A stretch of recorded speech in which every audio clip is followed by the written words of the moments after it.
Graça e paz a vocês da parte de Deus, o nosso Pai e do Senhor Jesus Cristo. Aí você leu 4, vai.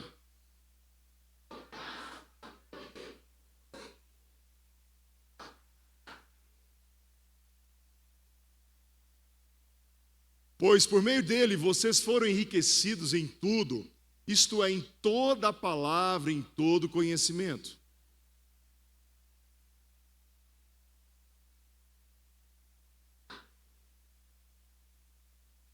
Desse modo, não falta a vocês nenhum dom espiritual, enquanto esperam que o nosso Senhor Jesus Cristo seja revelado.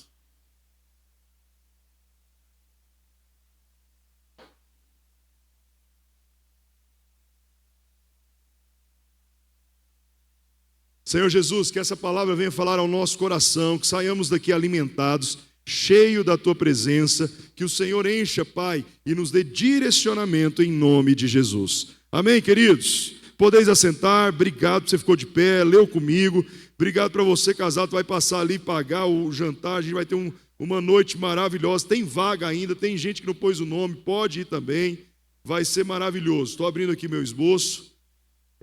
Essa manhã eu acordei bem cedo, e não muito cedo, graças a Deus, mas vai ter a partir de um dia que eu estou orando, a gente vai ter culto de manhã aqui também, quando a gente estiver crescendo, multiplicando. É muito fácil a gente abrir o segundo culto, é só você ganhar 4 pessoas esse ano, está resolvido, eu abro, eu prometo para você. Ninguém falou amém. Ah, ok. Então vamos lá.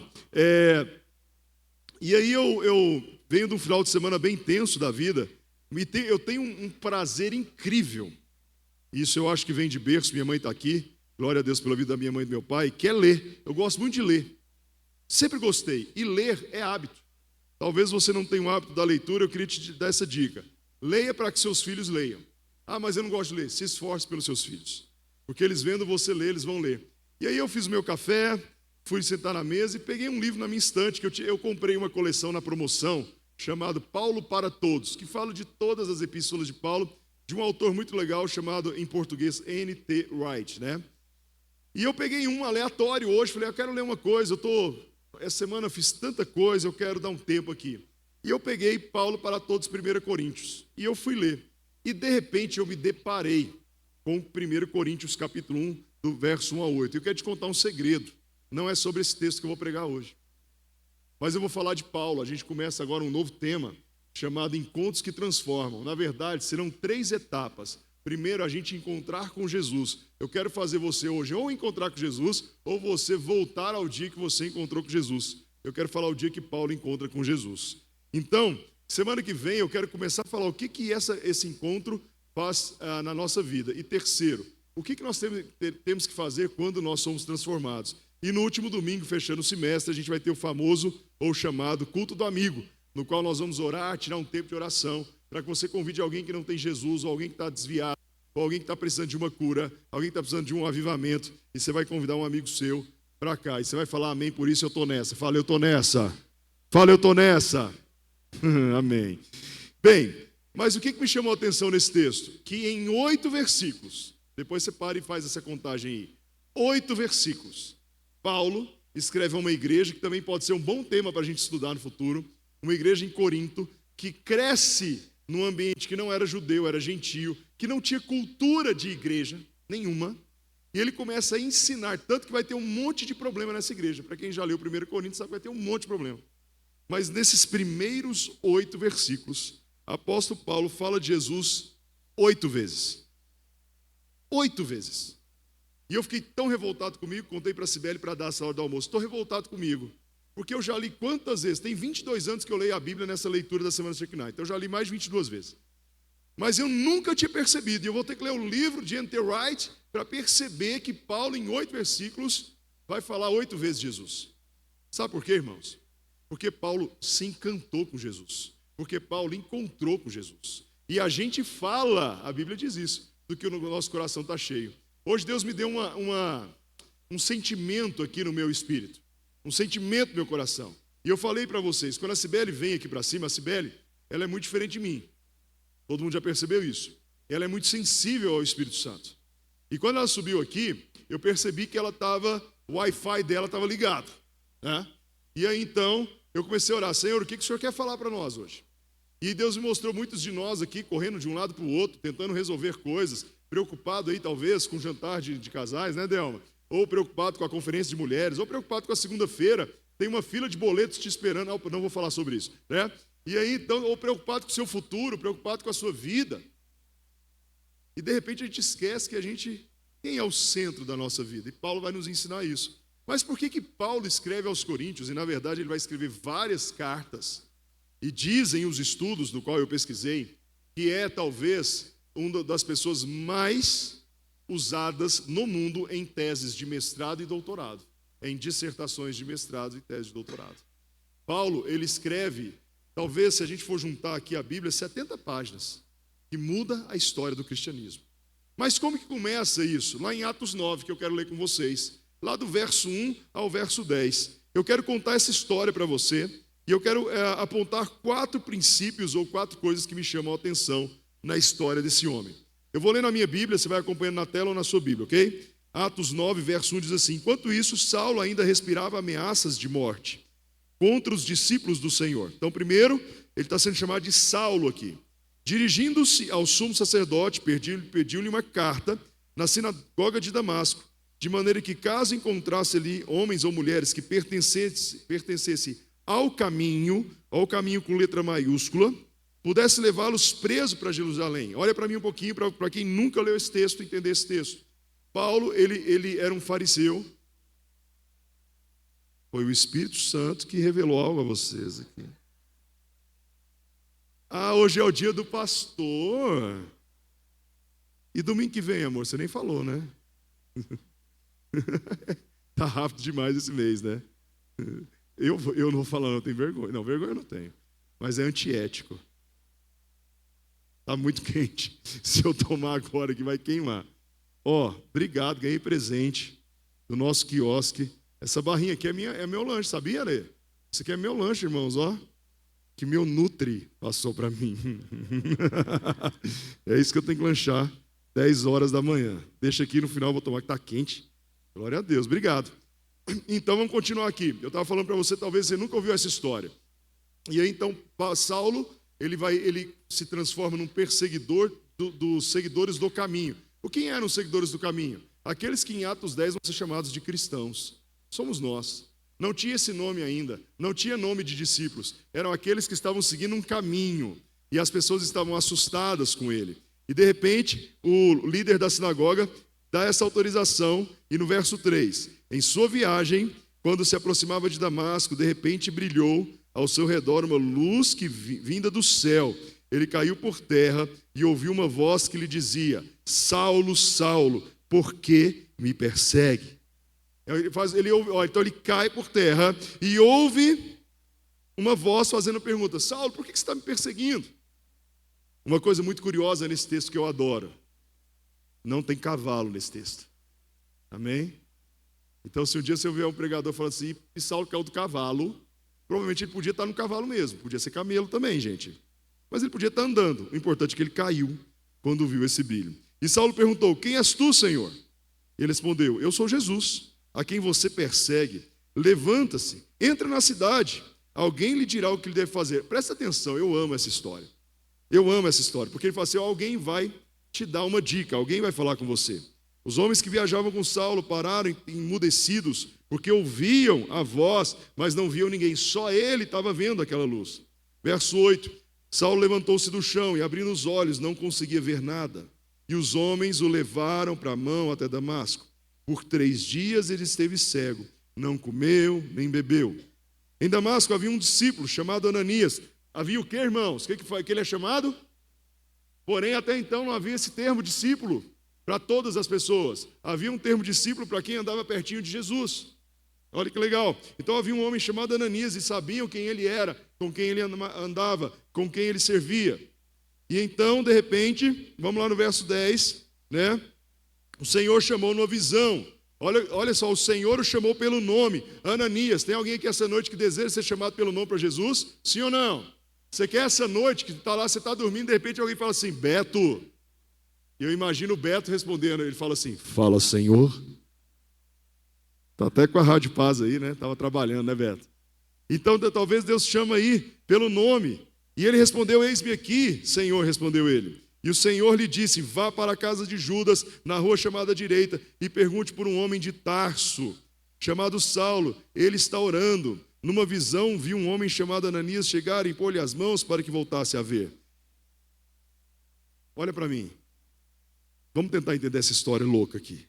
Saulo encontra com Jesus. Simultaneamente tem um cara na casa dele. E Deus dá o endereço, fala o nome e fala assim: ó, eu já falei para ele. É sobrenatural demais, não é, irmãos? Tem alguém que deseja esse sobrenatural na sua vida?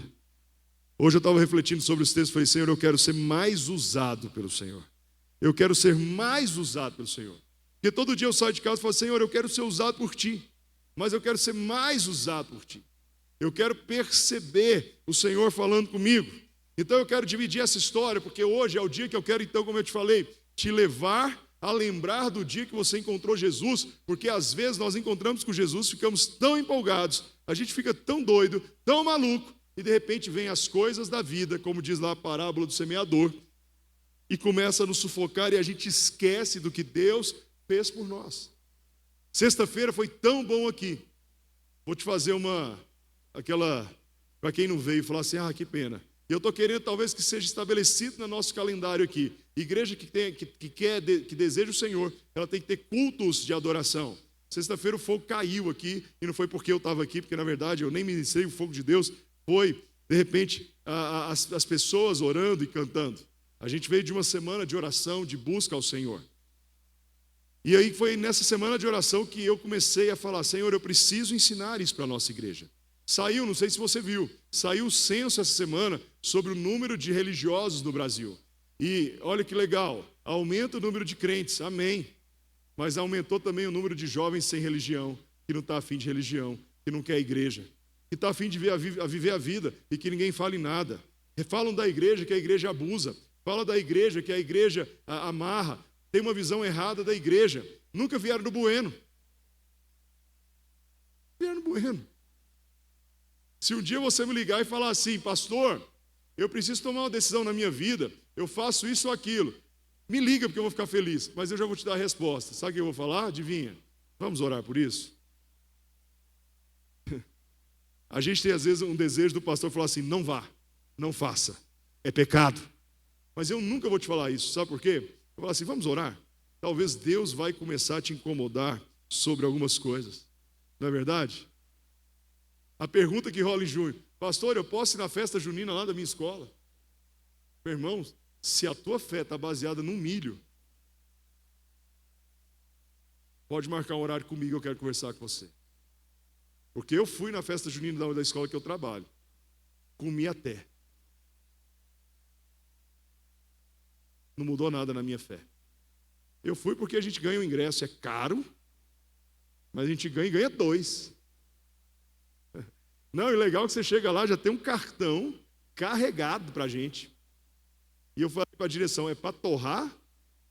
É nós. A nossa fé, às vezes, a gente se apega em coisas tão pequenininhas, e a gente não está praticando nem o que a Bíblia diz. Sabe o que me preocupa? Parafraseando um teólogo, não é a gente ficar questionando as coisas difíceis, é a gente não estar praticando as fáceis. Meu Deus, não é a gente estar praticando as coisas fáceis do Senhor. Então, como que é avaliada a sua fé nesses dias? A igreja que mais cresce no mundo não é mais a China. A China, ela virou um país confuso até politicamente de caracterizar. Ela é uma ditadura, mas ela é um país altamente capitalista. Eu na geopolítica da China, eu tenho uma dificuldade de falar sobre essa gestão da China. Mas o que se dizem hoje é que a igreja que mais cresce é no Irã, onde as mulheres estão orando, elas não podem nem sair sem o lenço no rosto, e isso está gerando um movimento de avivamento para essas mulheres chorarem pela presença do Senhor. Sabe o que essas mulheres, algumas falam de nós? É muito confortável ser crente lá no Brasil. A gente fica pedindo oração pelas contas, a gente fica pedindo oração por algumas coisas, a gente fica... Não, e tem que pedir mesmo, mas o que eu quero te falar, onde está baseado a sua fé? A gente começa um projeto aqui, um tema aqui para falar sobre um homem que era um homem que perseguia a igreja, de repente ele encontra com Jesus. E eu quero então, primeira coisa, te falar o primeiro princípio. Jesus nos encontra mesmo quando estamos errando. Sabia disso? Mesmo quando a gente está no caminho torto, mesmo quando a gente está longe. Lembra quando você encontrou Jesus? Provavelmente você estava no caminho torto. Olha o que Jesus fala para Saulo: Saulo, Saulo, por que me persegues? Por que você me persegue? Essa semana eu estava comentando aqui na sexta-feira, eu tive um nó na minha cabeça. Olha, cuidado que eu vou falar, às vezes você pega só uma frase minha e depois você vai lá, meu pastor disse. Olha o contexto, ok? É porque é muito engraçado, eu contei na sexta-feira. Cheguei na escola que eu dou aula em Anápolis e dois amigos meus muito engraçadinhos, eles tinham combinado de me receber na sala dos professores. E a gente chega bem cedo lá, às 6h45. Eu até saí mais cedo da oração, os irmãos que estavam viram isso, o Valdo assumiu.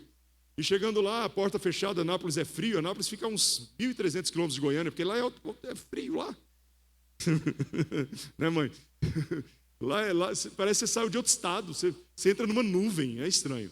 E aí eu abri a porta, os dois engraçadinhos começam a olhar para mim e falar assim: entra na minha casa, entra na minha vida, mexe com... E eles começaram a fazer coreografia, irmãos. Eu falei: bonitão vocês, né? Aí eu cheguei para um amigo meu e falei assim: cara, eu estava ouvindo uma música, que eu estou muito curioso desde a história dessa música, eu não sei nada. E eu falei assim: você vai ouvir ela agora. E eu pus para ele uma música, não estou fazendo propaganda, mas eu tenho certeza que você vai ouvir só porque eu estou falando. Mas tá bom, tudo bem, vai. É uma música que o Thales Roberto gravou com o Jorge, do Jorge Mateus. Chama Avenida do Arrependimento. E a música é bonita, gente. E a música é bonita. E eu ouvi no carro, lá no meu Spotify, caiu a música, eu fui ouvindo, rapaz, e eu fui orando. Porque o Thales, tem gente que critica ele, eu não sei lá do Thales assim, mas eu sei que, aí diz a história que ele estava dentro de uma boate e um pastor entrou na boate e falou: Thales, volta. Porque o Thales já cantava na igreja antes de se desviar. Depois você pode ver isso, ele conta isso, eu acho, em algum podcast aí. Bem, e esse meu amigo pegou, pôs o fone, ficou ali ouvindo aquela canção e eu vi que os olhos dele encheram de lágrimas. E eu falei: cara, bonita essa música. Ele: cara, que música é essa? E eu pude falar do amor de Jesus. E eu pude falar que Jesus tinha um plano na vida dele. E eu tenho sempre encontrado esse amigo meu e falado assim: olha, hoje mesmo eu conversei com ele. Ele estava voltando de viagem e falei assim: cara, Jesus te proteja na sua viagem.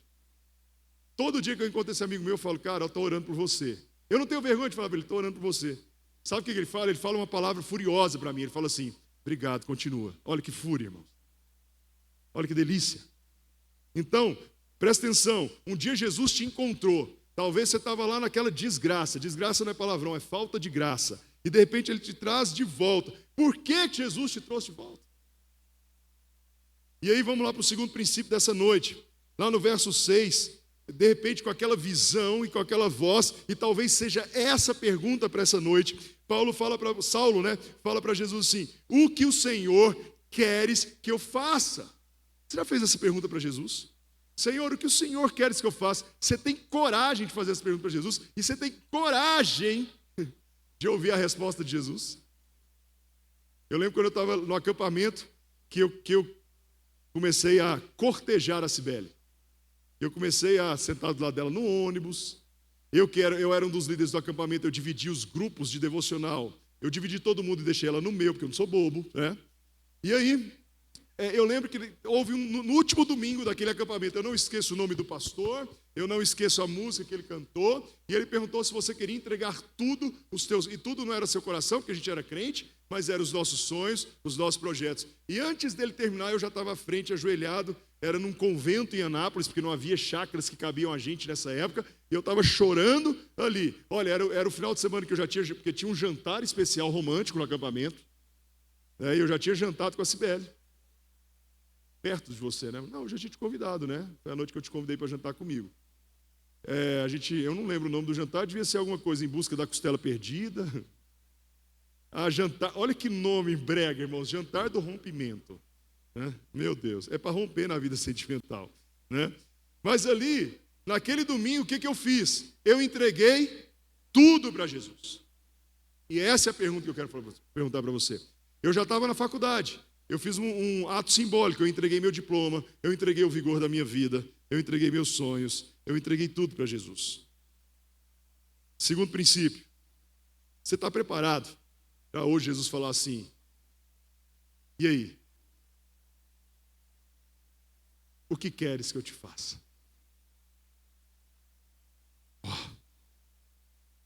Vamos lá, verso 3, princípio 3. Jesus restaura a nossa visão espiritual. E de repente agora começa talvez um processo na vida de Paulo que eu acho fantástico. Paulo, ele está cego, ele vai ficar 3 dias em jejum absoluto e ele não morre, hein, gente? 3 dias de jejum ele não morre, tá? Ele morre para o mundo.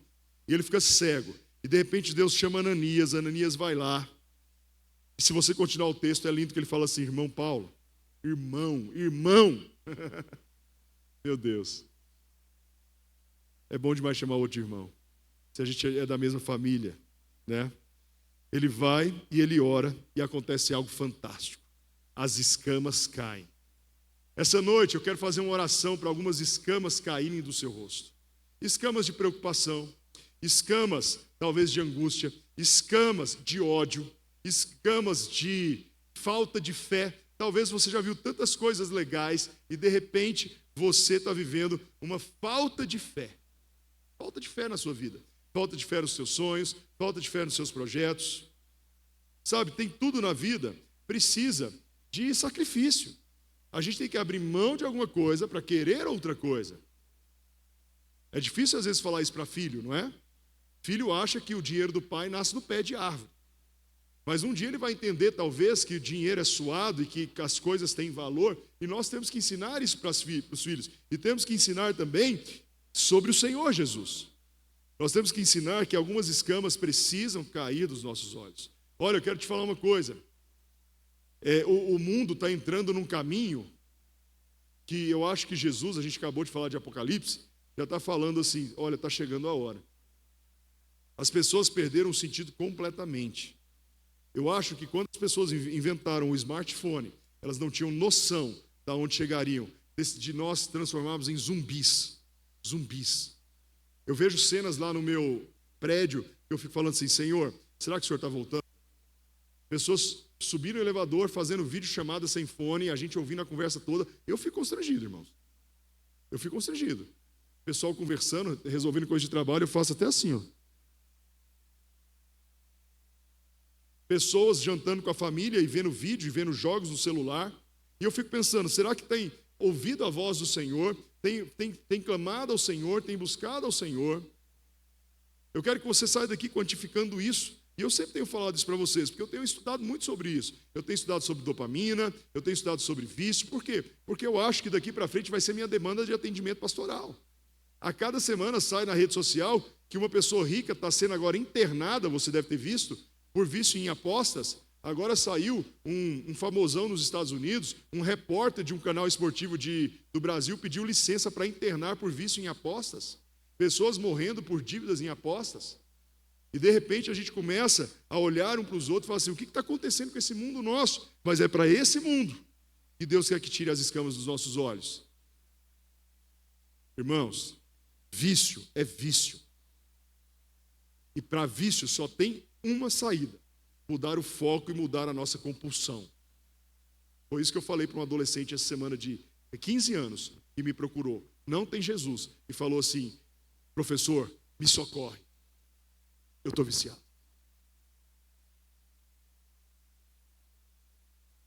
Talvez o Senhor precise tirar as escamas dos nossos olhos, para ver o que Ele tem para nós, e para isso nós temos que orar hoje e falar assim, Senhor, eu estou me esvaziando de tudo aquilo que o Senhor quer tirar de mim. E eu quero ir para a quarta coisa.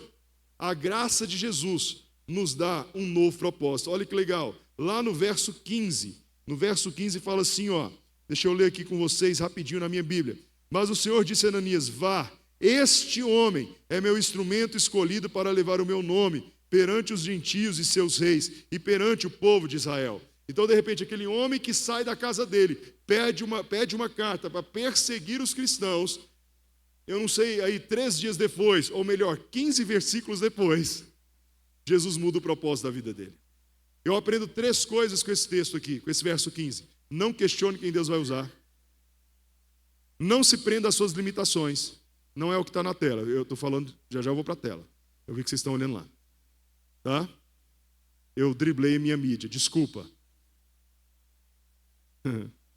Presta atenção. Não questione quem está sendo usado por Deus. Não se prenda às suas limitações. Mas a última talvez é o que Deus tem falado comigo assim. Se Deus deu uma palavra para você, vai e faça. Vai e faça. Vai e faça porque você vai ser criticado, pessoas vão achar que você não é capaz, mas você vai e faça. Talvez você está parado na sua vida cristã, e eu quero te contar uma coisa bem pesada. O inimigo quer que você olhe só para os seus problemas mesmo, porque aonde a gente foca é aonde vai a nossa energia. Quando eu falo energia, não estou falando nada de nova era não, estou falando energia química, quebra de moléculas. É aonde vai nosso metabolismo. Aí você fica preocupado e você perde seu foco. Porque um dia você entregou sua vida para Jesus, falou: Jesus, me usa no meu trabalho, me usa em missões, me usa para ser enviado. Eu cheguei um dia no meu trabalho, uma segunda-feira, pedi para eu substituir uns professores, eu não dou aula segunda-feira, e aí alguém falou assim para mim: tá cansado, hein, André? Eu falei: tá parecendo? A vida de pastor não é fácil, né? Eu falei: cara, eu quero te dizer uma coisa, é a melhor vida que alguém pode ter. Aí ele falou: de pastor? Não, de estar dentro do chamado de Deus. Se Deus te chamou para ser um empreendedor, seja feliz. Sabe qual é o problema? O problema é quando a gente pega a bênção e ela vira maldição na nossa vida. Ela vira peso. Eu falo isso muito para jovem. Jovem, eu lembro uma vez quando eu comecei a namorar a Cibele, minha mãe e meu pai falou assim para mim: tô romântico hoje, né? O pessoal ir no jantar, tá, amor? Com a gente. Um dia meu pai falou uma coisa muito forte para mim. Ele falou assim: olha, namoro tem que ser leve. Porque quando você casar, você vai enfrentar desafios financeiros, desafio de filho, de vida, namoro tem que ser leve. E eu pego essa frase para a minha vida, eu falo isso muito para jovens que começam a namorar e me procuram. Está sendo leve? Está sendo legal?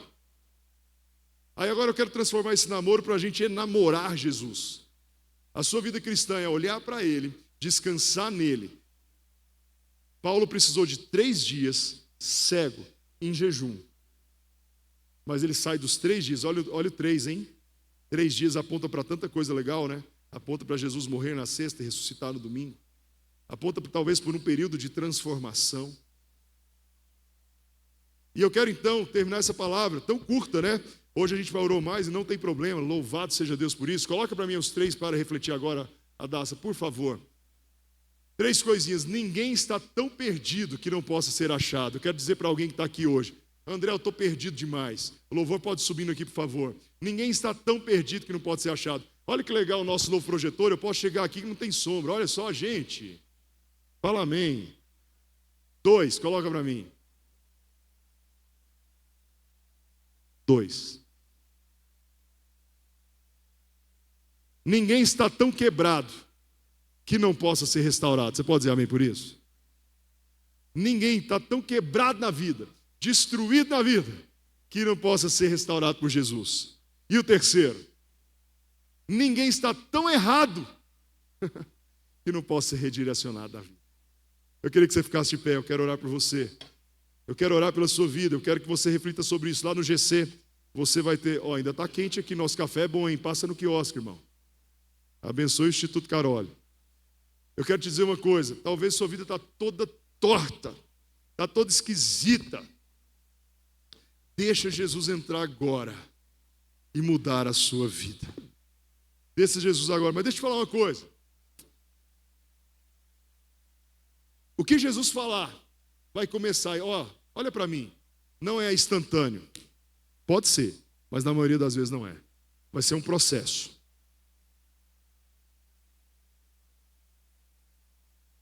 Esses dias o irmão me ligou, um amigo, não era aconselhamento. E contando das dificuldades da vida e tal, eu falei para ele assim: é incrível a nossa vida, né? Às vezes você está ali precisando de um dinheiro, e você clica lá no banco, e entra um dinheiro, e em 1 minuto você tem um dinheiro. E aquele dinheiro te enrola 2 anos. O empréstimo te enrola 3 anos. E para sair de um processo de vermelho financeiro, é um caminho.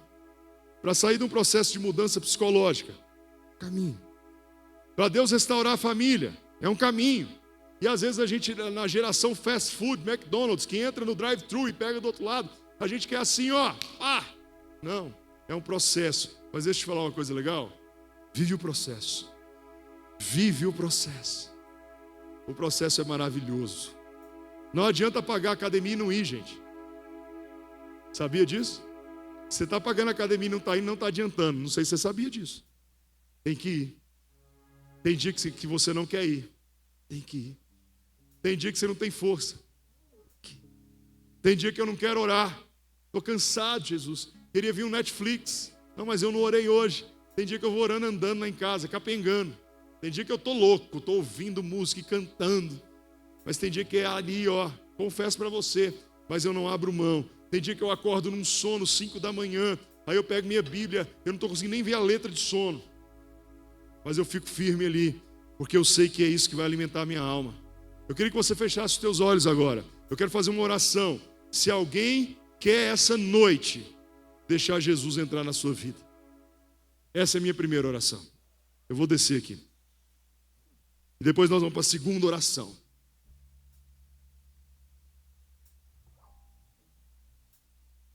Fecha os teus olhos um pouquinho. Se você está longe de Jesus, se a vida que você está vivendo, um dia você já viveu muito perto de Jesus, mas você está agora longe de Jesus. Olha, Jesus, ele pega Saulo, um perseguidor, e vira em Paulo, um homem que escreveu cartas pastorais, cartas para igrejas, cartas que ditaram uma nova visão. Foi por causa de Romanos que veio a reforma. Foi por causa de Paulo que veio a reforma. Um homem que não tinha esperança nenhuma, mas Jesus, ele é o dono da esperança. Eu vou fazer essa oração. Se você quiser entregar a sua vida para Jesus, você vai falar assim: Senhor Jesus, eu te entrego, diga por favor, a minha vida. Eu reconheço que o Senhor morreu na cruz para me salvar. Perdoe os meus pecados, muda a minha história, em nome de Jesus. Tem alguém que fez essa oração e deseja vir aqui na frente para eu te dar um abraço, para orar por você, para te acompanhar e começar esse processo na sua vida? Tem alguém? Porque eu quero fazer uma segunda oração. Vem cá, cara. Vem aqui, Iago, vem com ele, cara. Você está aí com ele o tempo todo, vem também. Amém. Você pode aplaudir Jesus, porque é que Deus está fazendo. Uou! Qual que é seu nome? Kleber? Guilherme, você é amigo desse cara?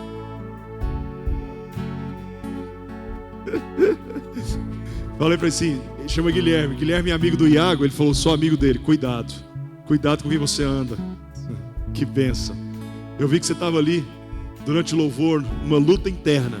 Jesus vai mudar a tua história hoje, em nome de Jesus. Quem está vindo? Você? Dá um abraço, Sara. Amém. Que bênção. Lutas internas, mas que Deus vai dar a vitória. Amém? Eu quero fazer uma outra oração enquanto eles estão aqui. Eu falei assim, ó. Você lembra quando você encontrou Jesus? E você lembra o que você falou para ele? Aí eu contei a história do acampamento, que eu entreguei tudo para Jesus. E naquele dia eu lembro que eu falei para a Cibele assim, talvez não naquele dia, dias depois. Eu falei para ela assim, olha, eu tenho vontade de ser duas coisas na minha vida. De ser professor, sem ordem de importância na época, e ser pastor, com ordem de importância agora.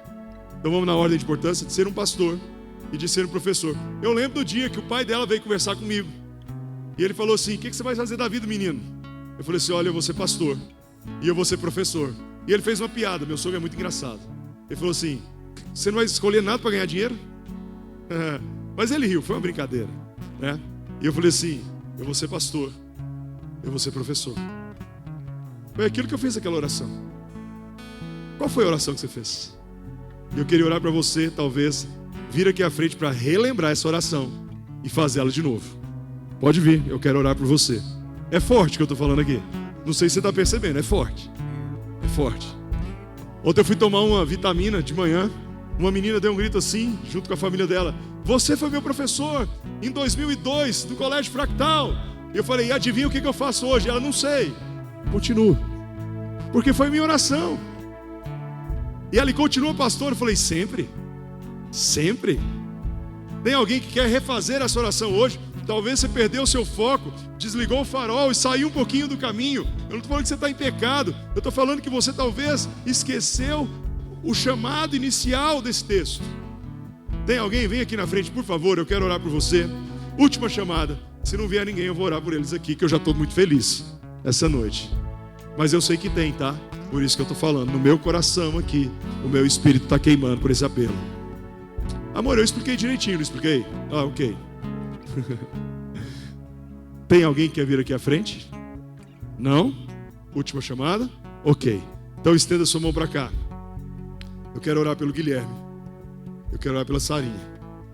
Em nome de Jesus. Espírito Santo.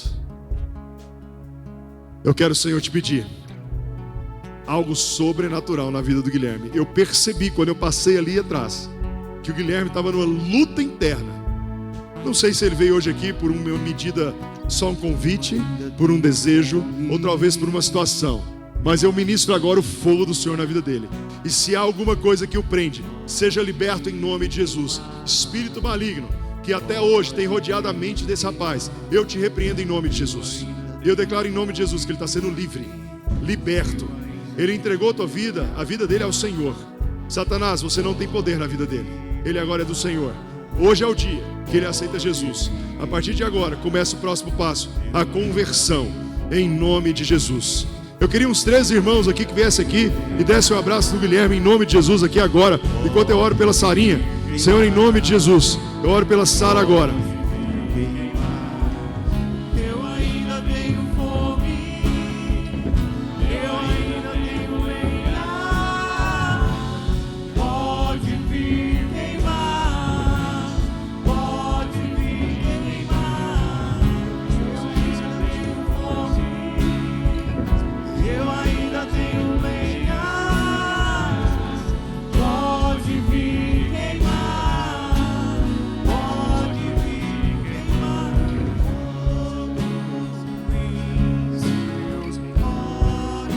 Oh, Espírito Santo, vamos cantar?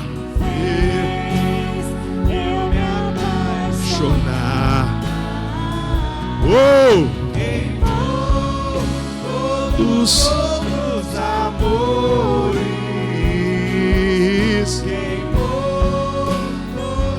Você pode levantar suas mãos? Talvez você não quis vir aqui à frente, né? Mas você entendeu que tal é o tempo de reprogramar, de olhar para Jesus. Pode vir queimar, pode vir queimar. Eu ainda tenho, diz, eu ainda tenho lenha, e pode vir queimar. Pode vir queimar. Senhor Jesus, eu quero orar pela igreja. Que o Senhor abençoe a semana dos meus irmãos. Que o Senhor abençoe, que guarde a cada um, que a graça e a paz do nosso Senhor possa vir sobre a sua vida, em nome de Jesus. Eu te peço, Pai, amém.